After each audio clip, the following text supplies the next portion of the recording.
Today, I'm just going to rant about one of my absolute favorite games of all time, Ogre Battle.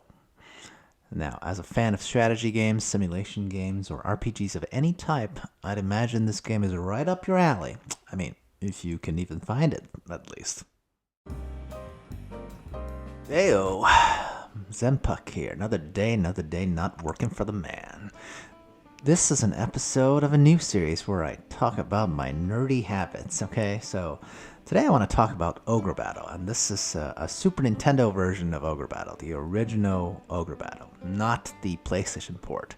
I've never seen or played the PlayStation port. I heard that it adds some additional animation, which is really cool, but in exchange for additional loading time.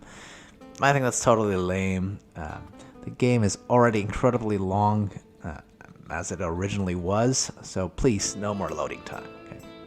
So first, a short description of what I think this game is like, to give you an idea if you have never heard of Ogre Battle before. Okay, so imagine StarCraft 1, one of the Total War series games, such as Rome Total War, and Final Fantasy V had a three-way relationship, and out pops this baby as the result. Okay. It's technically a real-time strategy game, but to me more like a real-time tactical game that's light on the resource management and heavy on the tactical deployment and engagement at the squad level.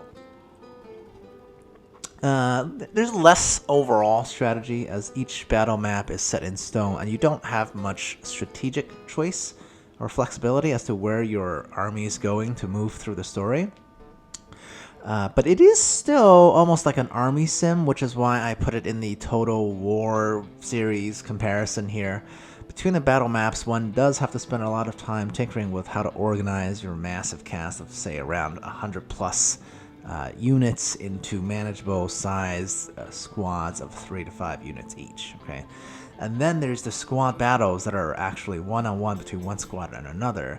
These are battles that are much more similar to a traditional JRPGs, but it's similar to their traditional auto battles only, because you don't actually have direct control over your units within a squad. You have peripheral control mid-battle, in the sense that you can change the tactics of your units within a squad on the fly. However, you can't, these tactics changes will actually affect your win or loss chances. Though these squad levels are one squad versus one squad, this doesn't mean that you can't send, let's say, 3 squads against an enemy's 1 squad, right? Like against an enemy, say, boss unit. They may be very strong, they have some special characters in there, like a big dragon or something that you can't take down realistically with one squad.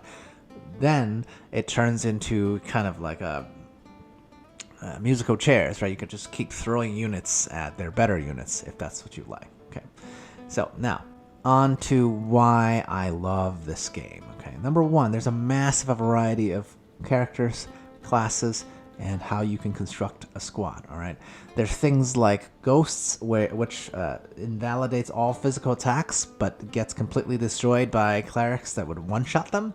I love those. There are vampires that shrink into coffins during the day-night cycle. So during the day, they're just a walking coffin. They cannot attack, but also takes very little damage. I find it hilarious when you get into a battle with like 5 coffins that doesn't attack you, and then you just automatically win, but you don't kill them, see, because they're very hard to kill even during the day. They're beautifully drawn, like advanced dragon types for all you D&D fans out there. And honestly, there is just so much room for optimizations, right? With a cast of more than 100 units, there's some unique, some not. It's easy to think that you would not get attached to all the units, right? I would have thought that in a game like this, I would only care about like the name units, the unique units, right? But honestly, as you go through the game, you get really attached to every unit. At least I did with all my squads. I even loved my non-unique units that made up a specific purpose in my army makeup, right? Like, because in a war game, there's always unglamorous roles, right? Like my non-unique units, they could serve as like a meat shield to take down, let's say, their meat shield or their tank, right? And that's not a really attractive way to go, right? Like you might lose each engagement, but you could win the war, right?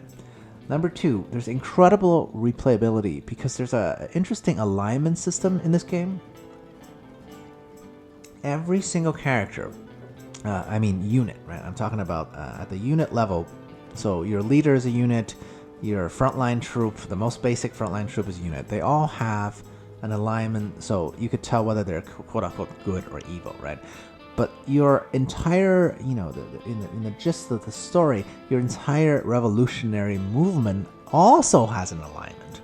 So what's the purpose of all this alignment? Character alignment is good for classes, so what's the purpose of the movement level alignment? Actually, it's because this affects what ending you get, okay? It affects how other NPCs react to you, but because there's all these different layers of alignment in this game, this game itself has I think more than a dozen endings depending on where you lie on the alignment scale. The most important is your revolution's alignment and your leader's alignment, okay? And number 3, I found this game rather unique in giving you a sense of you being a commander of an army, right? That's still unique to this day.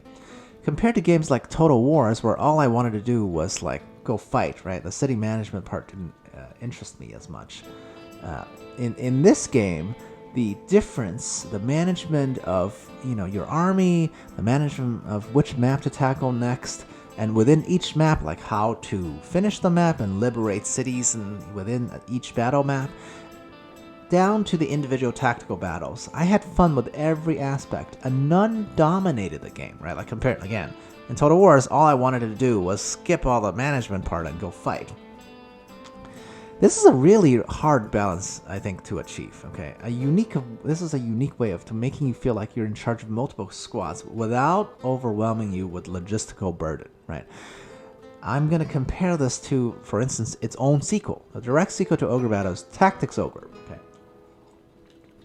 That game actually removes a lot of the overarching city liberation stuff, battle map element, and turns it into a straight up squad-based isometric viewpoint tactics game only.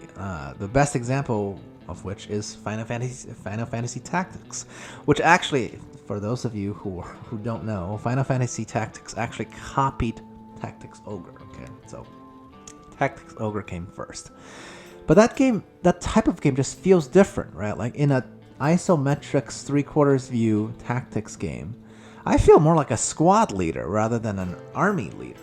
Does that make sense? I'm controlling a group of 10 characters rather than 100 over a battlefield, right?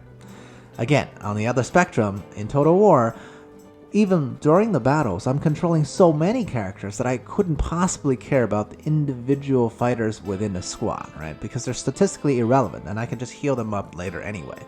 But in Ogre Battle, I absolutely feel the compulsion to save every soldier in every squad, because if your squad of 5 loses 2, its effectiveness as a squad just drops precipitously. Okay, there's almost no point. You gotta go send them to a nearby town and revive those 2 characters.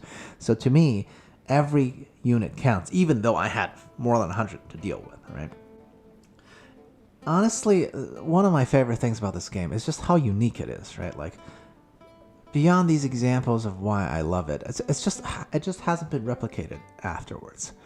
There has been one sequel, Ogre Battle 64, for the Nintendo 64 that did try to copy this formula. I played that only a little bit, and I actually have more complaints about the things that they've changed than, thinking that they've somehow improved upon the original's system.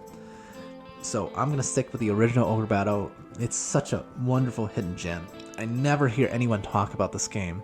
It is the kind of time sink that will make you gladly spend hundreds of hours on the game, especially with its immense replayability, right? You could literally, vary from you liberating every town and people treating you like Jesus, or you liberating every town and everyone hating your guts because your alignment is so low that the devil's happy to join your party. Okay, this is So in my point of view, this is the perfect type of time sink.